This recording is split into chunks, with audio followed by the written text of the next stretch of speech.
All right, I'm gonna freestyle here. All right, we're working on the YouTube channel and working on telling my story. And of course, for me, my story probably doesn't seem like it's as interesting as other people's story, or but who knows? Like maybe it's gonna resonate with somebody, or maybe in telling my story, it will have more. There's more to the story than maybe I think there is. So, my name is Kevin. I live in Peru currently. I have a son, and I've been sort of like on a journey, like a healing journey. But I realize also the healing journey is just coming into myself, finding my own power, uh, and my own manhood. So for me, it's been a journey about manhood. Like I go by the name Adam as a nickname, and Adam originally it kind of symbolized like getting back to earth, getting back to uh, the original self, I guess. But also, as I realized that my journey's been about manhood, about this journey of trying to go from boyhood to manhood, and whatever manhood means, and whatever myself means. Because the definition of manhood changes, throughout time. But what is man? What is manhood? What does it mean to be a man? Not just in today's society, but in all society, man, from ancient times. What is manhood? And that journey of going from boy to man is, it's not an easy journey. Maybe it's easier for some people than others, but for me, it's been a challenge.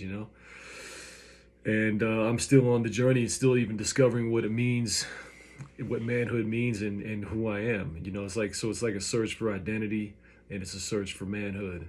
And that's what Adam is all about, I think. So yeah, just want to speak and express myself a little bit and get a little bit into my story to, see what my story is about, see what my struggle is about, and see what kind of transformation is possible for myself, and any value that I might be able to share to others. So yeah, my story is if I just look at the on the surface level, it's been like let's say at age 27, I joined the Peace Corps, went to Africa because I was very into Rastafarianism. That was a big reason. In my early 20s, I got very into Bob Marley, got into Rastafarianism, and ended up in Africa. After that was done, I moved back. I became a teacher during this time, by the way, and moved back to New York City, became a teacher with New York City public schools, moving to black neighborhoods, working at multicultural, mostly black schools. One school in particular, I was there for like 4 years. That was like the highlight of my, like, you could say my work career, being in the system or Babylon or the Matrix or whatever you want to call it. That was like the highlight. That's when I felt like I was most true to myself, and where I was doing something that meant something and having a positive impact. I remember at one point during my teaching career, somebody said, you like Coach Kevin. And interesting, now I'm thinking about getting into coaching, online coaching.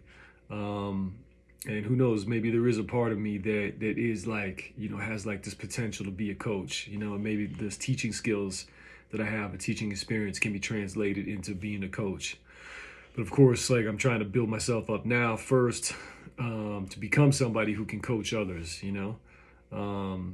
learning positive habits, consistency, and the proper mindset and everything that it takes to be successful, to be a man, to be myself.